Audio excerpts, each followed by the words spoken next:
My name is Darian Holt, and I am by every measurable standard an unremarkable manny work as a translator for the Interspecies Diplomatic Coordination Bureau, which is a mouthful of a title that really just means I sit in glass-walled rooms and help beings who should hate each other find words they can both live with. I speak 11 languages, and 4 of those are not human. I drink too much coffee, and I forget to eat lunch, and I own exactly 1 plant, which is a half-dead fern named Gerald, that I keep alive out of pure stubbornness. None of that prepared me for the night the Orc Queen fell asleep on the transit shuttle and woke up in my lap. It started because the Verath summit had run long 19 hours of negotiations, 18 hours of watching Ambassador Creth of the Iron Tusk clans fold her massive green arms and stare down a table full of nervous human diplomats who kept tugging their collars like their ties were strangling them. Creth, who is Queen Crethvara, to give her the full and terrifying weight of her title, had not smiled once, not during the opening ceremony, not during the state dinner, not even when Ambassador Holvik, drunk on protocol wine, had accidentally called her Chief Gretchen and nearly lost his entire career on the spot. She had simply looked at him, just looked, and Holvik had quietly sat down and not spoken again for 4 hours. She was, without question, the most commanding presence I had ever been in a room with, taller than any human by half a meter, shoulders like a cathedral doorframe. Her tusks were carved with clan marks, and her braided black hair was threaded with iron rings that clinked faintly whenever she moved. Her voice, when she spoke in Orcish, was low and resonant, and the kind of voice that did not need to be loud to fill a room when she switched to the common trade tongue. She was precise and cold, and never wasted a single syllable. The summit ended at midnight. Exhausted and hollow-eyed, we were all shuffled onto the late transit shuttle back to the diplomatic quarter. I took a seat near the window and pressed my forehead against the cool glass and closed my eyes. I did not intend to sleep, neither, I suspect, did Shay. Woke up 40 minutes later to a weight on my shoulder. For one half-dreaming moment, I thought it was my bag sliding against me. Then the weight breathed a slow, deep exhale that was steady and rhythmic and entirely unconscious. Turned my head. Queen Crethvara of the Iron Tusk clans, who was the supreme commander of 9 warrior territories, and the woman who had once reportedly arm-wrestled a war bear for diplomatic purposes, and one was asleep on my shoulder. Head had dropped sideways, in the way heads do when exhaustion finally overrules dignity. The iron rings in her hair pressed lightly against my neck. One of her hands rested on her knee, still curled loosely around a diplomatic folio that had long since slid to the floor. Her face, which in waking hours was arranged into an expression of absolute granite authority, had gone soft, not weak, just real. Like a mountain that had finally decided to rest. She looked tired, really, and deeply tired.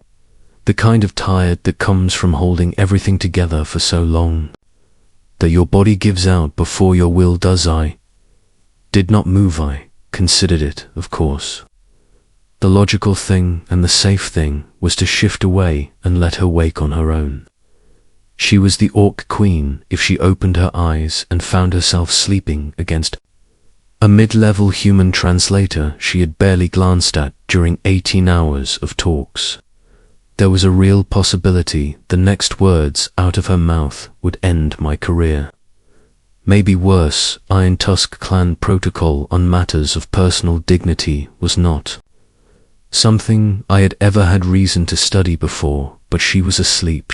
She was asleep, and she was tired, and the shuttle still had 20 minutes to run and sit. I thought about what the real harm would be, what the genuine and measurable harm of letting one exhausted person rest for 20 more minutes could possibly be. So I stayed still, breathed slowly, and I kept my shoulder exactly where it was, and I looked out the window at the city sliding past in the dark with all its lit windows and its quiet streets, and I thought about nothing in particular. She woke up 6 minutes before we arrived. Felt it happen the way you feel a shift in weather. The change in her breathing and the slight tension returning to her posture, and then the moment.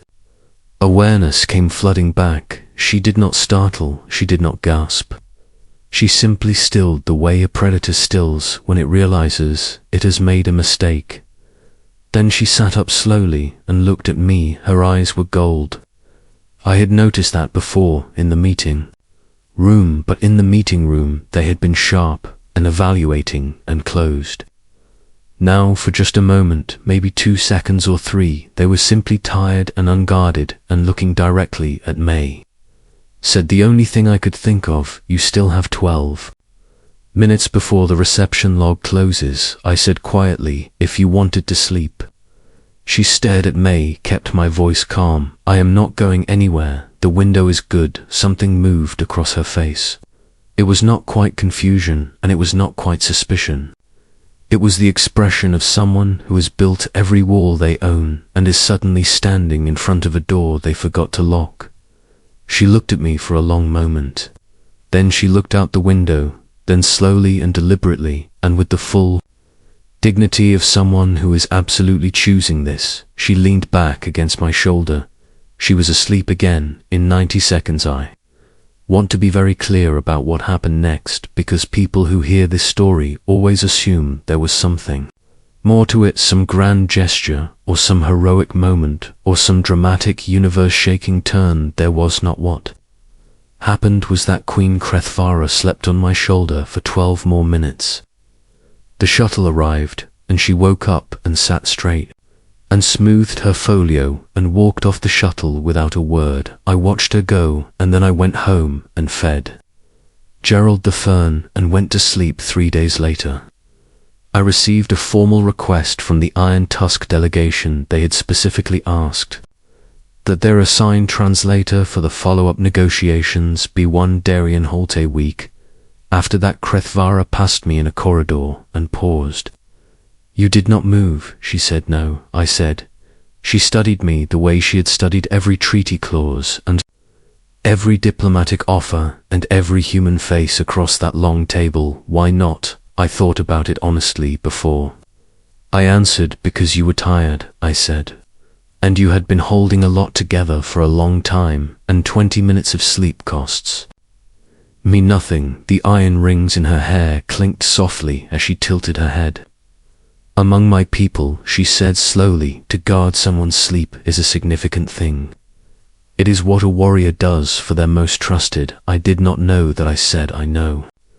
You did not, she said, and then, for the first time in all the hours, I had watched her across tables, and through glass walls, and through 18 hours of negotiations where she had not cracked once. Queen Crethvara of the Iron Tusk clans smiled. It was a small smile, careful, like she was not entirely sure how it worked. But it was real, and it reached her gold eyes and stayed there, warm and steady, like a light that had been waiting a long time to be switched on. You are a very strange man, Darien Holt, she said frequently. I agreed. She walked away down the corridor with her iron rings clinking softly with every step, and I stood there watching her go for a moment longer than I probably should have. Then I went to find more coffee. That was how it started, not with a war, and not with a treaty signed in fire and ceremony, and not with any of the grand machinery of diplomacy that fills history books. Just a tired queen and a quiet man and 20 minutes on a shuttle where I chose for no reason except simple human decency to stay still. Sometimes the things that cannot be undone are not disasters. Sometimes they are the best mistakes you never meant to make an end. Sometimes a door you forget to lock turns out to be the most important one you ever opened. Asterisk.